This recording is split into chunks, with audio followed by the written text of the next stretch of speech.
Hello friends, ये learn C by example series का 7th part है और इस पार्ट में जो हम प्रोग्राम्स टेकअप करने वाले हैं वो हमारे सामने लिस्ट है यहाँ पे। Function to display a welcome message, multiply two numbers using a function, multiply two numbers using a function with return value, function to understand call by value and call by reference, function to swap two numbers. इन प्रोग्राम्स को build करने के लिए जो नए concepts हम इस पर्टिकुलर वीडियो में सीखेंगे उन कॉन्सेप्ट्स को हम समराइज करते हैं। हम यूजर डिफाइंड फंक्शंस के बारे में डिस्कस करेंगे। Function prototype, parameters, return value, call by value, call by reference, ये सारे कॉन्सेप्ट्स हम इस वीडियो में अच्छे से समझेंगे और एग्जांपल्स करके इनको कॉन्सेप्ट्स को इन्फोर्स भी करेंगे। सो अब हम चलते हैं इस वीडियो के पहले प्रोग्राम पे जो है function to display welcome message. तो विजुअल स्टूडियो कोड में चल के हम बेसिक टेम्पलेट से बिल्डअप करना स्टार्ट करते हैं। तो सबसे पहले कि हमें ये यूज़र डिफाइंड फंक्शन टर्म का मीनिंग पता होना चाहिए। सी लैंग्वेज में अभी तक जो प्रोग्राम्स हमने किए उसमें कुछ इनबिल्ट फंक्शंस हमने यूज़ किए जिनको स्टैंडर्ड लाइब्रेरी फंक्शंस भी कहते हैं। ये सी लैंग्वेज का ही पार्ट है, मतलब सी लैंग्वेज के हेडर फाइल्स के अंदर डिफाइंड है और सी लैंग्वेज का ही पार्ट है। और इनमें कुछ फंक्शंस हमने टेकअप किए, printf, scanf, power, is lower, is upper, to lower, तो ये सब फंक्शंस हमने टेकअप किए और कुछ और फंक्शंस भी हम आगे टेकअप करेंगे। अब बात आती है यूज़र डिफाइंड फंक्शंस की।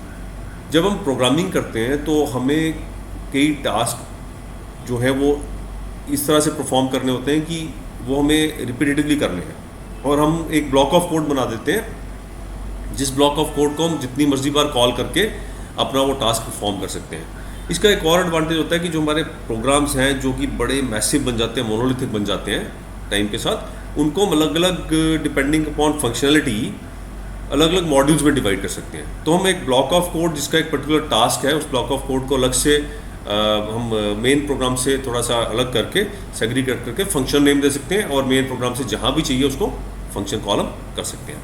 अब जो पहला प्रोग्राम है to print a welcome message, उसके लिए हम एक फंक्शन बनाने जा रहे हैं जो बड़ा ही बेसिक फंक्शन है। तो हम स्टार्ट करेंगे, मेन फंक्शन जो हमारा है इसी के ऊपर हम स्टार्ट करते हैं, वॉइड वेलकम और ब्रैकेट स्टार्ट एंड क्लोज। तो ये एक फंक्शन का बेसिक टेम्पलेट है। जो फंक्शन होता है उसमें रिटर्न टाइप मीन्स डेटा क्या रिटर्न करता है, वो फंक्शन का नेम क्या है, नेम के बाद ब्रैकेट्स में फंक्शन पैरामीटर्स की हम बात करते हैं। तो अभी हम इसको नहीं डिस्कस करेंगे। अभी हम एक बेसिक फंक्शन लेते हैं जिसका रिटर्न वैल्यू कुछ नहीं है और जो कोई पैरामीटर एक्सेप्ट नहीं करता।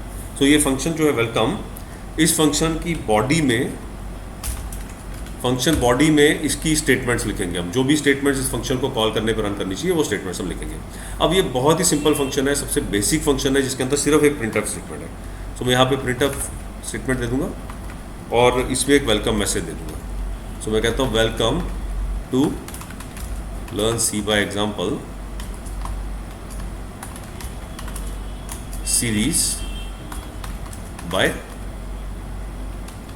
Code with break, right. ये सिंपल सा एग्जांपल या सिंपल सा स्टेटमेंट मैंने प्रिंटफ स्टेटमेंट में दे दिया। और अब बात आती है कि मैं इस फंक्शन को रन कैसे करता हूँ। सो जहाँ भी मुझे इस फंक्शन को प्ले करना है, इस फंक्शन की कमांड को रन करना है, वहाँ पे मैं इस फंक्शन का नेम टाइप कर देता हूँ और पैरेंथेसिस स्टार्ट और क्लोज। सो अब ये लाइन नंबर 12 पे जो मैंने वेलकम का कॉल दिया, तो ये जब मैं प्रोग्राम एग्जीक्यूट करूँगा तो मेरे प्रोग्राम में वेलकम फंक्शन को कॉल जाएगा और वेलकम के अंदर जो भी कोड ब्लॉक है वो सारा एग्जीक्यूट होगा और उसका आउटपुट जो भी होगा वो मेरे स्क्रीन पे यहाँ पे डिस्प्ले हो जाएगा। सो अब इसको कंपाइल करके हम रन करते हैं।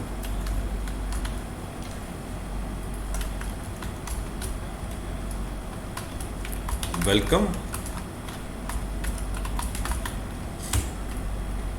कंपाइल होने के बाद इसे रन करते हैं और प्रोग्राम क्योंकि बिल्कुल ठीक से कोडेड है, कोई एरर नहीं है, तो welcome to learn C by example series by code with Vivek. So ये एक मैसेज हमारा स्क्रीन पे आउटपुट टर्मिनल विंडो में यहाँ पे डिस्प्ले हो गया। अब हम बात करते हैं कि इस फंक्शन को हम क्या मेन प्रोग्राम के नीचे भी टाइप कर सकते हैं। तो जनरली क्या होता है कि फंक्शंस को हम मेन प्रोग्राम को टॉप पे रखते हैं ताकि मेन जो हमारा कोड ब्लॉक है वो हमें हमेशा विजिबल रहे टॉप पे, और फंक्शंस को हम नीचे डिफाइन करते हैं।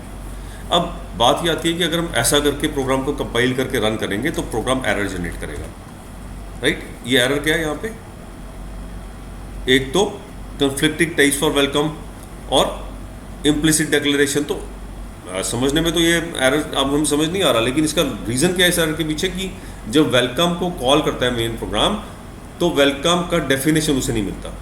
सो इस चीज़ को प्रिवेंट करने के लिए हम फंक्शन प्रोटोटाइप्स की बात करते हैं। सो फंक्शन प्रोटोटाइप होता है फंक्शन का जो भी टेम्पलेट है उसको हम फंक्शन प्रोटोटाइप कहते हैं। फंक्शन की बेसिक जो डिक्लेरेशन है वो हम क्या करते हैं, वो ऊपर ही इसको टॉप पे डिक्लेयर कर देते हैं वॉइड वेलकम, और ये हमारा फंक्शन प्रोटोटाइप हो गया। अब जब मेन प्रोग्राम एग्जीक्यूट करेंगे तो जब फंक्शन प्रोटोटाइप टॉप पे हमने दिया तो कंपाइलर को ये मैसेज चले जाएगा कि वेलकम फंक्शन जो है वो नीचे कहीं पे डिफाइंड होगा। सो कंपाइलेशन के टाइम ये प्रोटोटाइप को यूज़ करके प्रॉपर कंपाइलेशन हो जाएगी इसकी, और जब हम रन करेंगे तो एरर जनरेट नहीं होगा जो पहले जनरेट हुआ था। तो अब फिर से कंपाइल करते हैं और रन करते हैं। सो वेलकम का मैसेज फिर से हमें डिस्प्ले हो गया। तो अब हमने इस पर्टिकुलर प्रोग्राम में ये चीज़ सीखी कि जब भी हमें कोई यूज़र डिफाइंड फंक्शन डिफाइन करना है या तो हमें मेन प्रोग्राम के ऊपर डिफाइन करना पड़ेगा, ताकि जब मेन में कॉल करें तो वो पहले से डिक्लेयर और डिफाइन हो चुका होगा, तो मेन में वो इजीली कॉल हो जाएगा बिना किसी एरर के। या दूसरा तरीका है कि अगर हमें अपना फंक्शन मेन के नीचे डिफाइन करना है, फंक्शन की बॉडी मेन के नीचे डिफाइन करनी है, तो हमें फंक्शन का टेम्पलेट जिसे कि फंक्शन प्रोटोटाइप भी कहते हैं वो मेन प्रोग्राम से मेन फंक्शन से ऊपर हमें डिफाइन करना पड़ेगा, जिसके के अंदर फंक्शन की रिटर्न टाइप, फंक्शन का नेम और फंक्शन के पैरामीटर्स, ये सभी चीज़ें हमें इस प्रोटोटाइप में वहाँ पे डिक्लेयर करनी पड़ेगी। सो ये प्रोग्राम सबसे सिंपलिस्टिक था जिसके अंदर हमने बेसिक फंक्शन डेवलप किया। अभी तक आपको इस फंक्शंस की यूटिलिटी समझ नहीं आएगी, जैसे जैसे हम आगे बढ़ेंगे तो आपको ये अंडरस्टैंडिंग भी बढ़ जाएगी कि हम कैसे फंक्शंस को यूज़ करके प्रोग्राम्स को मॉड्यूलर बनाते हैं। अब हम इस वीडियो के सेकंड प्रोग्राम पे चलते हैं जो है multiply two numbers using a function. तो विजुअल स्टूडियो कोड में चलते हैं और मल्टीप्लाई करके हम एक फाइल यहाँ पे क्रिएट करेंगे और इसके अंदर कोडिंग स्टार्ट करेंगे। अब हमें मल्टीप्लाई करने के लिए एक फंक्शन क्रिएट करना है, तो उसका प्रोटोटाइप बनाते हुए मैं मल्टीप्लाई नेम दे देता हूँ इस फंक्शन का, और हमें पता है कि इस फंक्शन को हमें दो इंटीजर्स एज पैरामीटर्स पास करने हैं। तो अब ये हमारा जो नेक्स्ट लेवल ऑफ फंक्शंस आ गया जिसके अंदर कि हम फंक्शन को वैल्यूज़ पास करने हैं, इन वैल्यूज़ को हम पैरामीटर्स कहते हैं। सो दो वेरिएबल्स हम इस फंक्शन को पास करेंगे, नंबर 1 और नंबर 2। तो इन वेरिएबल्स को मेन प्रोग्राम में इनिशियल डिक्लेयर करेंगे और फिर हम इनको मल्टीप्लाई फंक्शन को कॉल करते हैं पास करेंगे। सो अब मेन प्रोग्राम के अंदर हम ये वेरिएबल्स डिक्लेयर करते हैं इंट ए और बी, और यूज़र को मैसेज प्रिंट करके ये दोनों नंबर्स इनपुट ले लेते हैं। सो enter 2 numbers,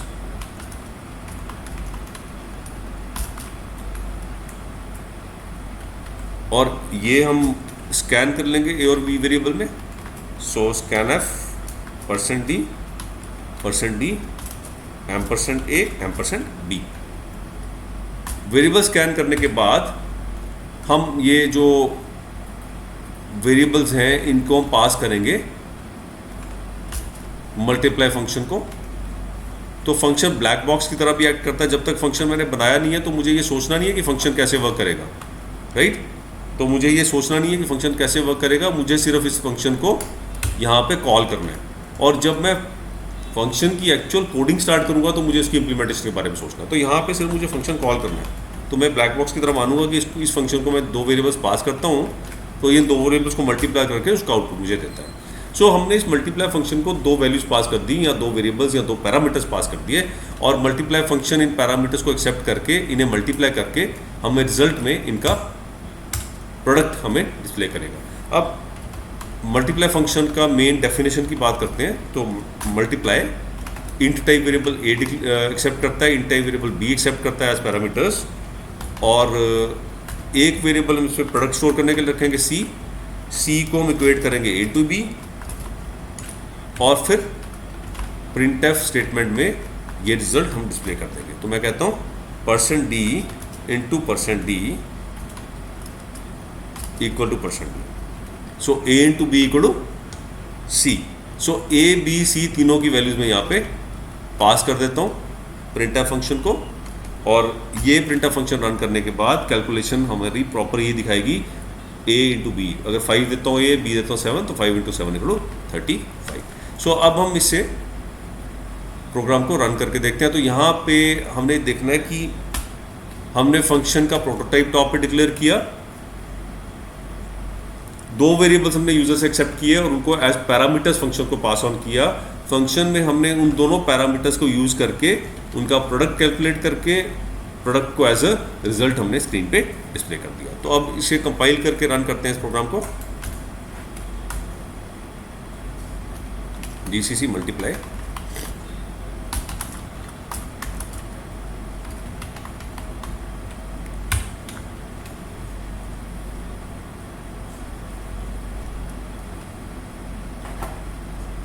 multiply dot C मैंने नेम देना था, मैंने फाइल का नेम मल्टीप्लाई दे दिया। सो ये करेक्ट करने के बाद मैं आपको फाइल फिर से करता हूँ और इसे रन करते हैं। दो नंबर्स का इनपुट एक्सेप्ट करना है, तो 5 और 7 दो नंबर्स दे देता हूँ मैं यहाँ पे, और 5 × 7 = 35 ये आउटपुट रिजल्ट मुझे यहाँ पे कैलकुलेट होके प्रिंट हो गया। अब बात करते हैं इस प्रोग्राम के इस वीडियो के नेक्स्ट प्रोग्राम की। सो नेक्स्ट प्रोग्राम जो है वो भी सिमिलर पैटर्न पे है, multiply 2 numbers using a function with return value. अब रिटर्न वैल्यू का कॉन्सेप्ट क्या है, हम इसी पर्टिकुलर प्रोग्राम से ये समझते हैं। अब यहाँ पे हम देख रहे हैं कि जो मेन प्रोग्राम है वो मल्टीप्लाई फंक्शन को कॉल करता है और उसके बाद मेन प्रोग्राम में कंट्रोल नहीं आता, मेन प्रोग्राम के अंदर कोई भी कमांड नहीं है इसके बाद। तो मेन प्रोग्राम के बाद सारा कंट्रोल जो है मल्टीप्लाई फंक्शन में चले जाता है। मल्टीप्लाई फंक्शन ए और बी की वैल्यू, ए और बी का प्रोडक्ट निकाल के उसकी वैल्यू भी डिस्प्ले करता है और मेन फंक्शन को कुछ भी रिटर्न नहीं करता। अब बात आती है रिटर्न वैल्यू की। रिटर्न वैल्यू फंक्शन की कैलकुलेशन के बाद हम कुछ भी वैल्यू जो कॉलिंग प्रोग्राम को रिटर्न करते हैं उसे हम रिटर्न वैल्यू कहते हैं। तो अब यहाँ पे रिटर्न वैल्यू को कैसे यूज़ करेंगे, उसके लिए मैं पहले तो ये मल्टीप्लाई फंक्शन का पूरा कोड कॉपी कर लेता हूँ और अपने नए फंक्शन का नेम देता हूँ multiply with return dot C. Name लंबा हो गया लेकिन डिस्क्रिप्टिव है तो ये नेम रहने देते हैं, और इसके अंदर मैं वैलिड चेंजेस करता हूँ। अब सबसे पहले फंक्शन के प्रोटोटाइप के अंदर चेंज आएगा। अब ये मल्टीप्लाई फंक्शन जो है ये दो इंटीजर्स एज पैरामीटर्स एक्सेप्ट करता है और उनका प्रोडक्ट कैलकुलेट करके वो एज ए इंटीजर, वो प्रोडक्ट जो इंटीजर प्रोडक्ट है वो कॉलिंग प्रोग्राम को वापस भी सेंड करता है। अब देखते हैं कैसे करता है। उसके लिए हम क्या करेंगे, मेन प्रोग्राम में भी एक चेंज करेंगे। क्या चेंज करेंगे, हम यहाँ पे एक और इंटीजर वेरिएबल हम जनरेट कर लेंगे सी के नाम से, और मैं सी के अंदर मल्टीप्लाई फंक्शन का रिटर्न वैल्यू स्टोर करूँगा। अब मल्टीप्लाई फंक्शन के अंदर रिटर्न वैल्यू हम कैसे सेंड करेंगे कॉलिंग प्रोग्राम को, पहले तो उसका रिटर्न टाइप का वैल्यू चेंज करते हैं इंट। उसके बाद जो सी है कैलकुलेट करने के बाद रिटर्न स्टेटमेंट, सी में रिटर्न स्टेटमेंट होती है, रिटर्न स्टेटमेंट रिटर्न सी जब हम देंगे तो इस फंक्शन से कैलकुलेटेड वैल्यू मेन प्रोग्राम को रिटर्न बैक हो जाएगी और मेन प्रोग्राम में ये वैल्यू कहाँ पे स्टोर होगी, असाइनमेंट ऑपरेटर के थ्रू सी नाम के एक वेरिएबल के अंदर स्टोर होगी। अब ऑब्वियसली ये प्रिंटफ स्टेटमेंट हमारी यहाँ पे नहीं, प्रिंटफ स्टेटमेंट मुझे मेन प्रोग्राम में चाहिए, तो मैं यहाँ पे मेन प्रोग्राम में फंक्शन कॉल के बाद ये प्रिंटफ स्टेटमेंट दे देता हूँ जिसके अंदर कि मैं इस वैल्यू को स्क्रीन पे प्रिंट कर रहा हूँ। अब इस प्रोग्राम को हम कंपाइल करके रन करते हैं। आउटपुट ये हमें सेम देगा जो पहले प्रोग्राम की आउटपुट थी, लेकिन कंसेप्ट वाइज ये प्रोग्राम में फंक्शन डिफरेंट है क्योंकि फंक्शन जो है दो पैरामीटर्स एक्सेप्ट करके कैलकुलेटेड वैल्यू कॉलिंग प्रोग्राम को रिटर्न बैक कर रहे हैं। तो हम फिर से इसे कंपाइलेशन मोड में करते हैं, GCC multiply with value dot C,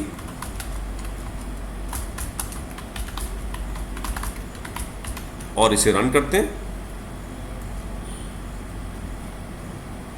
with value, sorry multiply with return, right, मैंने नेम क्या दिया, मल्टीप्लाई विद रिटर्न।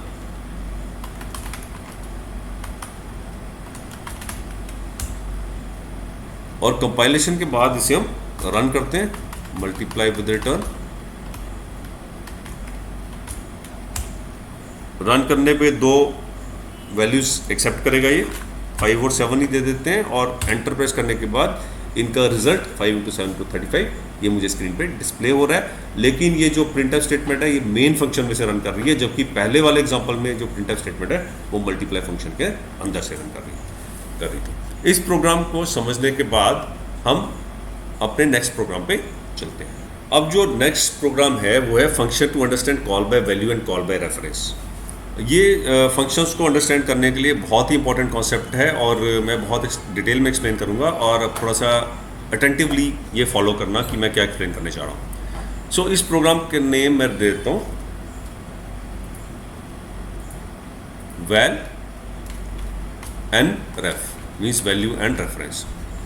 और प्रोटोटाइप से स्टार्ट करते हैं, बेसिक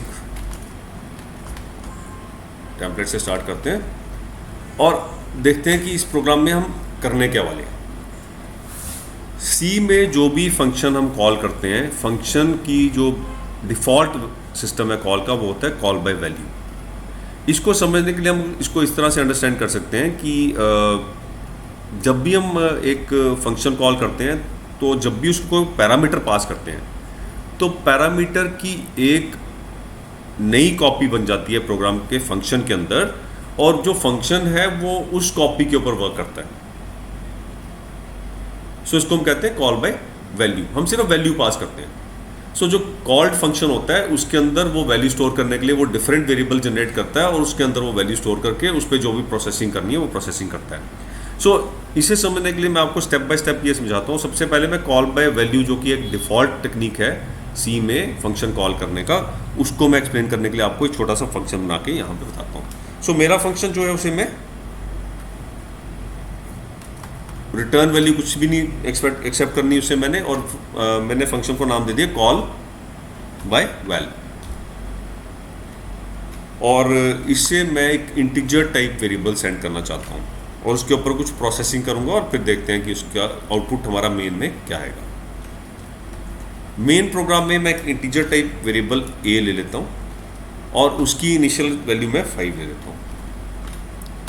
उसके बाद मैं इस कॉल बाय वैल्यू फंक्शन को कॉल करता हूँ और उसे ए की वैल्यू पास कर देता हूँ। अब नेक्स्ट स्टेप है ये कॉल बाय वैल्यू जो फंक्शन है इसकी कोडिंग, इसकी definition. So call by value function का मेरा टास्क क्या है, वो क्या प्रोसेसिंग करेगा वो हम देखते हैं।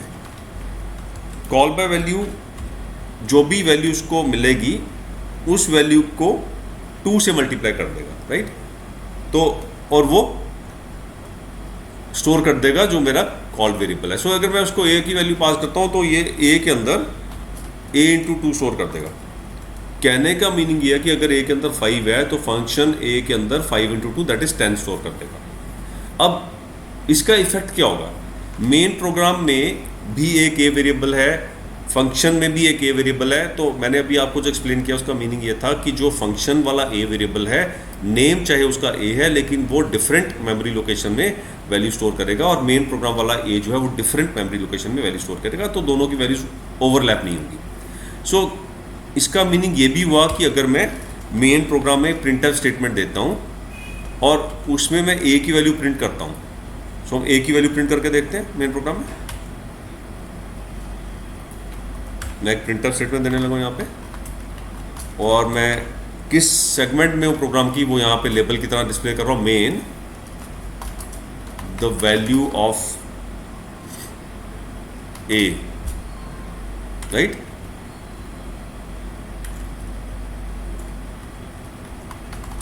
बिफोर या before calling, before call by val the value of a equal to %d, और a की वैल्यू यहाँ पास कर देंगे। और call by value function call करने के बाद भी मैं a की वैल्यू प्रिंट करता हूँ यहाँ पे।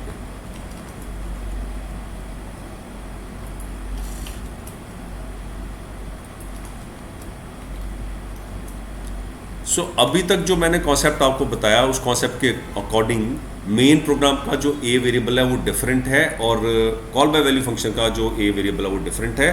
सो कंसेप्चुअली अगर मैं a की वैल्यू प्रिंट करता हूँ पहले मेन प्रोग्राम में, फिर कॉल बाय वैल्यू को कॉल करता हूँ जो कि a की वैल्यू को चेंज कर रहा है, और फिर से प्रिंट करता हूँ a की वैल्यू मेन प्रोग्राम में, तो a की वैल्यू सेम ही रहनी चाहिए जो 5 है, क्योंकि जो वैल्यू चेंज हो रही है वो कॉल बाय वैल्यू के अंदर के वेरिएबल की चेंज हो रही है, ना कि मेन प्रोग्राम के वेरिएबल की। तो इसको वेरीफाई करते हैं हम रन करके प्रोग्राम को। सो पहला प्रिंटफ स्टेटमेंट है main before call by value the value of a equal to, और सेकंड प्रिंटफ है before call by after call by value the value of a equal to, right. So इसे save करके programme को compile करके run करते हैं। सो well and रेफ नाम दिया मैंने प्रोग्राम का, val and ref GCC val and रेफ।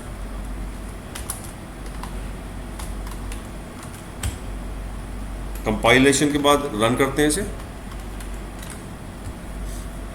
तो हम यहाँ पे देख रहे हैं कि मैसेज का display of before call by value the value of A equal to 5 और after call by value the value of A equal to 5, right. एक न्यू लाइन कैरेक्टर भी हम यहाँ पे दे देते हैं ताकि लाइन सेग्रीगेट हो जाए और हमें मैसेज क्लियर स्क्रीन पर नजर आए। फिर से कंपाइल करके रन करते हैं। So before call by val the value of A equal to 5, after call by val the value of A equal to 5, तो value remain same despite call by value changing it by making it A equal to into 2, value हमारी change नहीं हो रही, right. अब इसकी further verification हम अगर करना चाहते हैं तो हम कॉल बाय वैल्यू के अंदर भी एक प्रिंट स्टेटमेंट देके देखते हैं, राइट। सो हम उस स्टेटमेंट के अंदर लेबल चेंज कर देते हैं क्योंकि ये जो हमारा जो प्रिंटफ स्टेटमेंट है ये कहाँ से रन कर रहा है, कॉल बाय वैल्यू फंक्शन के अंदर से। तो यहाँ मेन की जगह हम कर देते हैं call by value.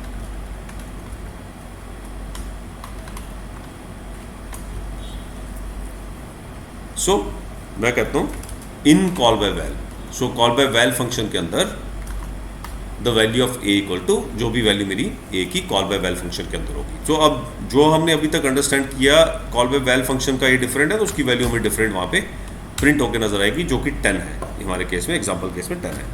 So programme को रन करते हैं। सो पहला जो प्रिंट स्टेटमेंट है लाइन नंबर 9 का, कॉल बाय वैल की वैल्यू हमारी 5 प्रिंट होगी। दूसरा प्रिंट स्टेटमेंट जो कॉल बाय वैल फंक्शन के अंदर वाला रन हुआ लाइन नंबर 18 वाला, call by value in call by val the value of A equal to 10, क्योंकि हम A equal to A to 2 कर चुके हैं। और तीसरा स्टेटमेंट फिर से फंक्शन से जब कंट्रोल रिटर्न करेगा मेन प्रोग्राम को वापस लाइन नंबर 11 पे, तो printf after call by val the value of A equal to 5 फिर से मेन प्रोग्राम के ए वेरिएबल की वैल्यू यहाँ पे प्रिंट हो जाएगी। अब इस चीज़ का वर्क अराउंड क्या है, मुझे बहुत बार प्रोग्रामिंग में ऐसी रिक्वायरमेंट होगी जब मैं कि अपने एक वेरिएबल के कंटेंट को फंक्शन के थ्रू मैनिपुलेट करना चाहता हूँ, सो फंक्शन में प्रोसेस करना चाहता हूँ। सो इसके लिए हमारे पास वर्क अराउंड है, इसके लिए वर्क अराउंड है call by reference. So call by reference को हम कैसे इंप्लीमेंट करते हैं वो देखते हैं हम। कॉल बाय रेफरेंस को इंप्लीमेंट करने के लिए हमें एक कॉन्सेप्ट समझना पड़ेगा कि वेरिएबल्स जो हैं वो मेमोरी लोकेशंस के अंदर कंटेनर्स हैं। वेरिएबल की एक मेमोरी एड्रेस होता है और कॉल बाय रेफरेंस में हम मेमोरी एड्रेस अपने कॉल फंक्शन को सेंड करेंगे। सो कॉल बाय वैल्यू में हम वैल्यू सेंड करते हैं वेरिएबल की, कॉल बाय रेफरेंस में हम वो मेमोरी लोकेशन का एड्रेस अपने कॉल फंक्शन को सेंड करेंगे और जो वो कॉल फंक्शन है वो उसी एड्रेस के अंदर मैनिपुलेट करेगा वैल्यूज, ना कि अलग से अपनी एक सेपरेट कॉपी क्रिएट करेगा। सो कॉल बाय रेफरेंस फंक्शन का प्रोटोटाइप देने के लिए हमें इंट स्टार देना पड़ेगा। ये स्टार एक स्पेशल नोटेशन है। ये क्या यहाँ पे क्या शो करता है कि जो इसका पैरामीटर है वो एक एड्रेस है जिसके अंदर स्टोर्ड लोकेशन की टाइप क्या है, इंटीजर है, राइट। मैं फिर से रिपीट कर रहा हूँ, इसका जो पास पैरामीटर है वो एक स्टोरेज लोकेशन का एड्रेस है जिस स्टोरेज लोकेशन के अंदर इंटीजर टाइप का वेरिएबल स्टोर है, तो इंट स्टार, राइट। अब जब इस पर्टिकुलर फंक्शन को हमें एक्चुअल डेफिनेशन देनी है तो वहां पे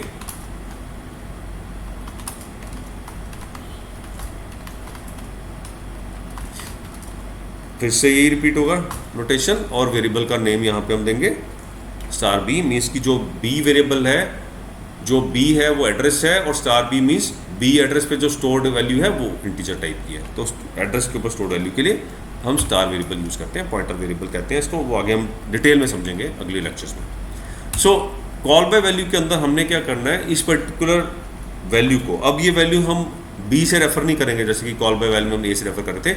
अब बी जो है वो तो मेमोरी लोकेशन है, बी के अंदर की वैल्यू को डिनोट करने के लिए हम क्या यूज़ करते हैं, स्टार। सो बी के अंदर की value would be equal to B के अंदर की value into 2 means twice.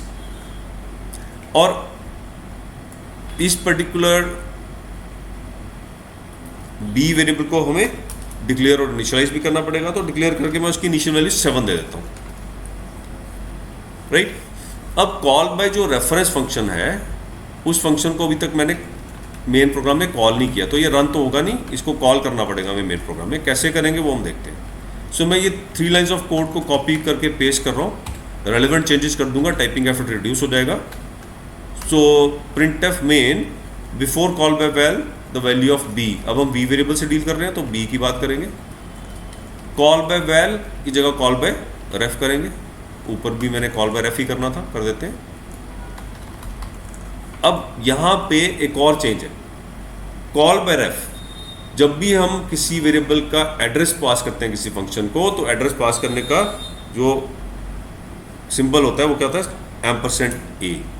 Call by ref %a का मीनिंग है कॉल बाय रेफ फंक्शन को मैं a वेरिएबल का एड्रेस पास कर रहा हूँ।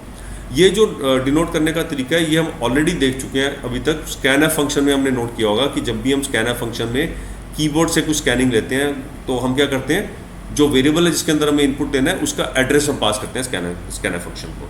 तो वही कॉन्सेप्ट यहाँ पे कॉल बाय रेफरेंस में हम a वेरिएबल का या कि b वेरिएबल का हम यहाँ पे एड्रेस पास कर रहे हैं कॉल बाय रेफरेंस को। अब printf after call by ref the value of b equal to b, right. अब हम बात करते हैं कॉल बाय रेफ के अंदर हम फिर से यही स्टेटमेंट इस तरह की प्रिंट कर देते हैं जिससे हमें कॉल बाय रेफ के अंदर वैल्यू पता चले बी वेरिएबल की क्या वैल्यू है। So call by ref, in call by ref the value of %dn is, right. So star B, हमें पता है कि ये मेमोरी एड्रेस है और इसकी जो एड्रेस के अंदर स्टोर्ड वैल्यू है वो हम स्टार बी से रेफर कर सकते हैं। सो इस प्रोग्राम को रन करने के बाद हम डिफरेंस हमें स्क्रीन पे आ जाएगा, पहले तो कंपाइल करते हैं और फिर रन करते हैं। सो हमें डिफरेंस स्क्रीन पे दिख जाएगा क्योंकि जो हम कुछ न्यू लाइंस देके थोड़ा गैप क्रिएट कर देते हैं ताकि थोड़ी हमें क्लैरिटी रहे। सो हम बी को रन करने से पहले एक न्यू लाइन और दे देते हैं ए वाले आउटपुट में और फिर से इस प्रोग्राम को रन करते हैं, कंपाइल करते हैं और फिर रन करते हैं। सो यहाँ पे जो फर्स्ट कोड लाइंस हैं वो ए के बारे में है, हम उसको थोड़ा सा स्टडी करते हैं। टर्मिनल की बात कर रहा हूँ मैं। Main before call by val the value of A equal to 5, call by val के अंदर in call by val the value of A equal to 10, मैंने आपको आगे एक्सप्लेन कर दिया, और after call by val the value of A equal to 5। So main program का जो ए वैल्यू है, ए वेरिएबल की वैल्यू है वो अनअफेक्टेड रहेगी। कॉल बाय वैल में फंक्शन अपना एक अलग कॉपी क्रिएट करेगा, उसको चेंज करेगा, मेन वाला जो वैल्यू है वो अनअफेक्टेड रहेगा। अब दूसरे उस पर आ जाते हैं कॉल बाय रेफ पे। सो कॉल बाय रेफ वाला फंक्शन जब कॉल किया हमने, एड्रेस पास किया उसको बी वेरिएबल का। So call by ref the value of before call by ref the value of b 7, in call by ref the value of B equal to 14। यहाँ पे message display करने में थोड़ा सा हमने ए ही डिस्प्ले कर दिया, तो मैं ठीक रेक्टिफाई कर देता हूँ उसको। So in call by ref the value of B equal to 14 और after call by ref the value of B equal to 14। So जो ये रेफरेंस वाला टेक्निक था, इससे मेरा जो मेन प्रोग्राम का वेरिएबल है उसी की वैल्यू प्रोसेस होगी हमारे फंक्शन में, उसी की वैल्यू हमारी रिप्लेस होगी फंक्शन में नई वैल्यू के साथ। सो ये था कॉल बाय रेफरेंस का एग्जाम्पल। अब इन केस आप थोड़ा सा और इसको एनालाइज करना चाहते हैं, हम इसको और एनालाइज करना चाहते हैं, और हम देखते हैं कि क्या मेमोरी एड्रेसेस डिफरेंट थे वेरिएबल्स के। कॉल बाय वैल में क्या मेमोरी एड्रेसेस डिफरेंट थे और कॉल बाय रेफरेंस में क्या सेम ही मेमोरी एड्रेस था मेन प्रोग्राम का, और जो कॉल वाला प्रोग्राम है वो भी चेक करते हैं। सो उसके चेक करने के लिए हमें मेमोरी एड्रेस प्रिंट करने पड़ेंगे। तो मैं इसका एक कॉपी क्रिएट कर लेता हूँ और उसका थोड़ा सा मॉडिफाई करता हूँ। मैं कहता हूँ द एड्रेस, अब वैल्यू की बात नहीं कर रहे, एड्रेस की बात कर रहे हैं। The address of A equal to, right, main program में एड्रेस ऑफ ए %a से रेफर करते हैं। सो मैं कहता हूँ the address of A equal to main program का एड्रेस ऑफ ए प्रिंट हो गया। अब कॉल बाय वैल के अंदर अगर मुझे एड्रेस प्रिंट करना है तो कॉल बाय वैल के अंदर चलते हैं और यही एड्रेस वाली स्टेटमेंट को मैं कॉपी कर लेता हूँ और सिर्फ वहाँ पे फंक्शन का लेबल चेंज करूँगा, राइट। सो मैं कहता हूँ फंक्शन लेबल चेंज करता हूँ। यहाँ पे फंक्शन लेबल मेरा कॉल बाय वैल है। Call by val the address of A equal to %d new line %a। So ये यहाँ इसके अंदर प्रिंट कर दिया। अब यही टेक्निक मैं यूज़ करता हूँ कॉल बाय रेफरेंस वाले फंक्शन के लिए। सो मैं मेन प्रोग्राम के अंदर भी b का एड्रेस प्रिंट करता हूँ और फंक्शन के अंदर भी b का एड्रेस प्रिंट करता हूँ और वेरीफाई करता हूँ क्या वो एड्रेसेस की वैल्यू सेम है या नहीं। और अब मैं फंक्शन के अंदर चलता हूँ, वहाँ पे भी मैं एड्रेस ऑफ बी यहाँ पे प्रिंट करता हूँ, बी इक्वल टू, अब यहाँ पे एम्परसेंडिंग हम यूज़ करेंगे क्योंकि यहाँ पे हमें मालूम है कि बी एड्रेस का ही, बी वेरिएबल एड्रेस को ही रिप्रेजेंट करता है, तो स्टार बी रिप्रेजेंट करता है उसकी वैल्यू को। सो यहाँ पे सीधे एम्परसेंड के बिना बी यहाँ पे देंगे। सो ये करने के बाद जब मैं इसके रन करूँगा कंपाइल करके, तो मुझे यहाँ पे ये भी एनालाइज करने का मौका मिल जाएगा कि क्या वेरिएबल्स जो हैं उनके हाँ, एक चीज़ यहाँ पे थोड़ा सा मैं पॉइंट आउट करना चाहूँगा, जो हमारे जो एड्रेस वेरिएबल्स हैं उनके लिए जो हम प्लेस होल्डर यूज़ करते हैं वो %p है। सो ये थोड़ा सा रेक्टिफिकेशन है। So the address of A equal to %p %a। So जहाँ पे एड्रेस है वहाँ पे %p हम यूज़ करते हैं। सो ये सेम हम यहाँ पे फंक्शन के अंदर भी करेंगे और सेम हम b के लिए भी यहाँ पे करेंगे, %d को %p से रिप्लेस करेंगे, और b वाला जो फंक्शन है कॉल बाय रेफ उसमें भी यही टास्क हम करेंगे। सो ये करने के बाद, कंपाइलेशन करने के बाद रन करेंगे और ये वेरीफाई करेंगे कि जो कॉल बाय वैल है उसके अंदर वेरिएबल डिफरेंट जनरेट होते हैं, इसलिए एड्रेस डिफरेंट होगा, और कॉल बाय रेफ में सेम वेरिएबल रहता है इसलिए एड्रेस सेम होगा। तो यहाँ पे अगर आप देख पा रहे हैं तो टर्मिनल में the address of A equal to 0061FF1C, तो ये हेक्स वैल्यूज होती हैं, हेक्साडेसिमल अरिथमेटिक वैल्यूज होती हैं, तो हेक्स वैल्यू चाहिए। So call by val the address of A equal to 0061FF00। तो हम देख रहे हैं कि ए वेरिएबल चाहे लेबल सेम है लेकिन मेन फंक्शन में ए का जो एड्रेस है वो डिफरेंट है, और जो कॉल बाय वैल फंक्शन है उसके अंदर ए वेरिएबल डिफरेंट एड्रेस को पॉइंट करता है, इसलिए ये दोनों डिफरेंट वेरिएबल्स हैं। अब हम नीचे आते हैं और कॉल बाय रेफ के एग्जांपल पे आते हैं। तो हम देखते हैं address of B equal to 0061FF18, और यही हम जब इसका address call by ref function के अंदर चेक करते हैं, सो यहाँ पे थोड़ा सा टाइपिंग कॉपी पेस्ट में थोड़ी सी गलती हो जाती है। सो कॉल बाय रेफ होना चाहिए, तो कॉल बाय वैल नहीं। सो कॉल बाय रेफ के अंदर ये address of B equal to 00611FF18, तो सेम एड्रेस है बी वेरिएबल का मेन प्रोग्राम में भी और कॉल वाले फंक्शन के अंदर भी, तो ये सेम ही मेमोरी लोकेशन पे सारी प्रोसेसिंग है, तो इसलिए जो भी वैल्यू चेंजेस मैं फंक्शन के अंदर करूँगा वो मेन वाले में भी रिफ्लेक्ट होंगी। तो इस तरीके से ये हमने एक बहुत इंपॉर्टेंट कंसेप्ट फंक्शंस कॉल का समझ लिया, अंडरस्टैंड कर लिया, जिसे कि हम कॉल बाय वैल्यू और कॉल बाय रेफरेंस कहते हैं। अब हम इस वीडियो के लास्ट प्रोग्राम पे चलते हैं, function to swap two numbers. So इसके लिए हम जो प्रोग्राम क्रिएट करेंगे उसकी फाइल नेम मैं swap.c रख लेता हूँ, swap.c। अब ये प्रोग्राम 2 वेरिएबल्स यूज़र से एक्सेप्ट करेगा और उन 2 वेरिएबल्स की वैल्यू को स्वैप इंटरचेंज करके हमें रिजल्ट डिस्प्ले करेगा। सो इस मेन प्रोग्राम के अंदर जो मैं फंक्शन क्रिएट करने वाला हूँ उस फंक्शन का नेम मैं स्वैप रखने वाला हूँ, और उस फंक्शन को मैं 2 इंटीजर्स पास करूँगा बाय रेफरेंस, क्योंकि बाय रेफरेंस पास करूँगा तो ही अगर मैं वैल्यू चेंज करूँगा उस इंटीजर की तो मेन प्रोग्राम में वो रिफ्लेक्ट होगी। सो 2 इंटीजर्स पास करूँगा, तो इंट स्टार करके मैं यहाँ पे इसका प्रोटोटाइप क्रिएट कर दूंगा, और मेन फंक्शन के अंदर यूज़र को मैं मैसेज डिस्प्ले करूँगा और उससे 2 नंबर्स का इनपुट ले लूँगा यूज़र से। तो मैं कहता हूँ enter values for A and B. User से ए और बी करके 2 नंबर्स मैंने स्कैन कर लिए ए और बी वेरिएबल के अंदर। सो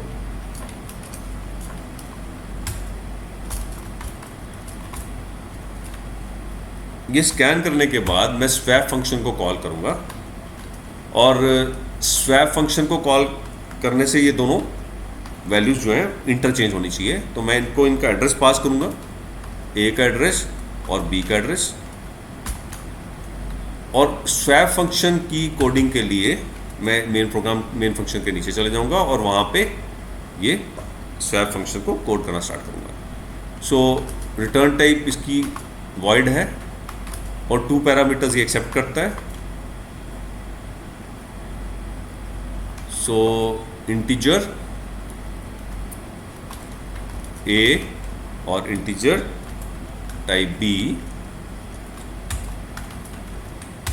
एक टेम्पररी वेरिएबल हमें क्रिएट करना पड़ेगा जिसके अंदर हम टेम्पररी वैल्यू स्वैप करने के लिए स्टोर करेंगे, और इनिशियली इस टेम्प वेरिएबल में मैं ए की वैल्यू स्टोर कर दूंगा, और ए की वैल्यू जब चेंज करूंगा तो ओवरराइट होने से पहले टेम्प में स्टोर कर चुका हूँ।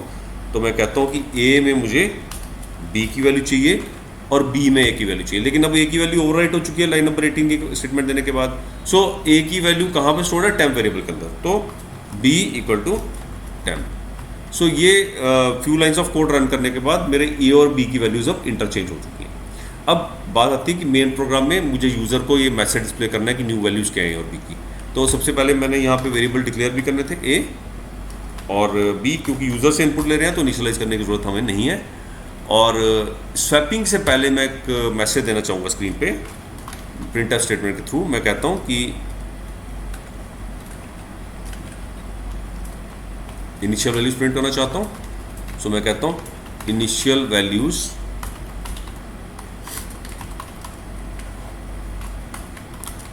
Are A equal to %d,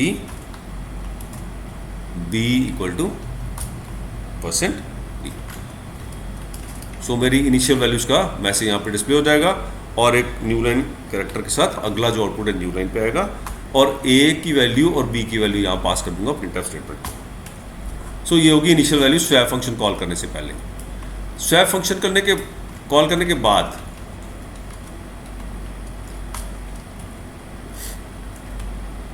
values after swapping are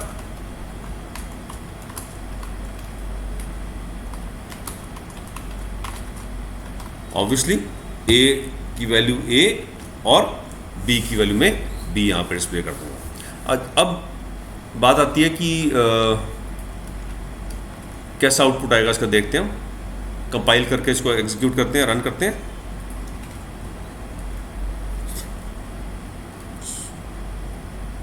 so swap